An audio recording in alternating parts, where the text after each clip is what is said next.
Bollywood industry में जब से कंगना ने एक्सप्लोसिव इंटरव्यू दिया है तभी से इस इंडस्ट्री को दो पार्ट में बटे हुए देख सकते हैं।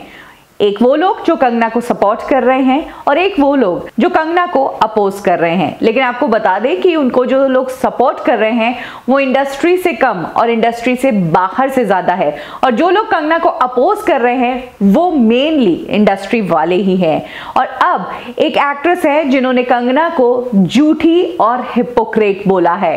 कौन है ये एक्ट्रेस, चलिए मैं बताती हूं और क्या कहा है उन्होंने कंगना के बारे में। 90s की पॉपुलर एक्ट्रेस नगमा, जिन्होंने सलमान खान के साथ बागी फिल्म में काम किया था और उसके बाद वो साउथ की सुपरस्टार बनी थी। हालांकि 2008 के बाद से वो गायब है, इंडस्ट्री से दूर है, लेकिन इन दिनों कहा जाता है कि वो आर्ट ऑफ लिविंग में है और पॉलिटिक्स में भी है। नगमा ने एक ट्वीट किया है जिसमें कंगना की कई पिक्चर्स हैं और इसमें अलग अलग इंस्टांसेस दिए गए हैं कि किस तरह से जो कंगना नेपोटिज्म के खिलाफ बोल रही है वो कंगना खुद इस इंडस्ट्री में नेपोटिज्म के पिलर पर ही खड़ी है। क्या है ये पिक्चर्स और क्या लिखा है इन पिक्चर्स में, चलिए मैं आपको बताती हूँ डिटेल में, और फिर कंगना ने इसका क्या जवाब दिया है ये भी मैं आपको बताऊंगी। इस पिक्चर की हेडिंग है Kangana didis entire career is standing on pillar of nepotism. इसमें पहली पिक्चर में कंगना है और उनके साथ में आदित्य पंचोली है, जहां पर लिखा गया है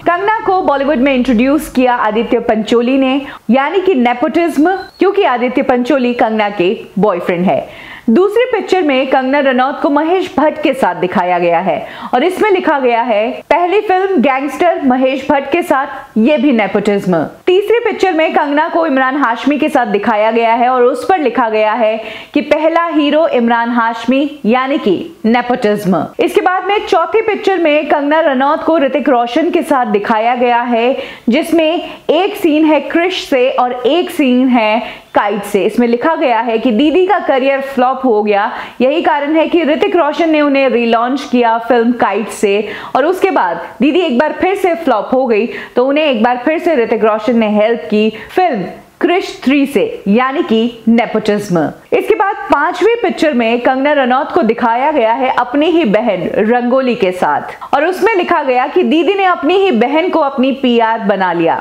यानी कि एक बार फिर से नेपोटिज्म। और लास्ट में कंगना रनौत की अकेले की पिक्चर है जिस पे लिखा गया है कि दीदी ने नेपोटिज्म के बारे में पहले कभी नहीं बोला, लेकिन अचानक से सुशांत सिंह राजपूत की डेथ के बाद दीदी ने एक प्रोपेगेंडा शुरू कर दिया नेपोटिज्म के खिलाफ या फिर उन लोगों के खिलाफ जिनसे दीदी नफरत करती है। और लास्ट में लिखा गया है दीदी इज अ हिपोक्रेट।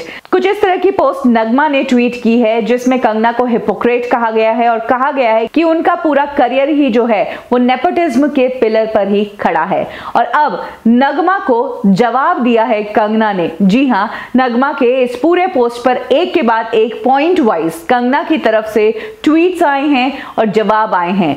सबसे पहले पॉइंट में कंगना की टीम लिखती है कि नगमा जी आपको गलतफहमी है, आदित्य पंचोली कंगना रनौत के बॉयफ्रेंड नहीं थे, बल्कि वो तो कंगना को मारते थे जब भी कंगना किसी फिल्म के ऑडिशन के लिए जाया करती थी। वो उनका मेंटोर नहीं था, बल्कि वो तो उन्हें टॉर्चर करता था। कंगना ने इस बात को भी क्लियर किया है कि आदित्य पंचोली ने अनुराग बासु से उन्हें नहीं मिलवाया, और सेम बात अनुराग बासु ने भी अपने कई इंटरव्यूज में क्लियर की है कि आदित्य पंचोली के थ्रू वो कंगना को नहीं मिले। इसके बाद गैंगस्टर फिल्म के बारे में कंगना लिखती है कि कंगना का गैंगस्टर फिल्म में सिलेक्शन हुआ ऑडिशन देने के बाद ही, यानी कि बिना नेपोटिज्म के।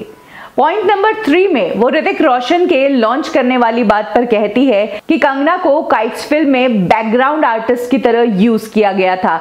इस फिल्म ने कंगना को बड़ा स्टार नहीं बल्कि उनका करियर तबाह कर दिया था।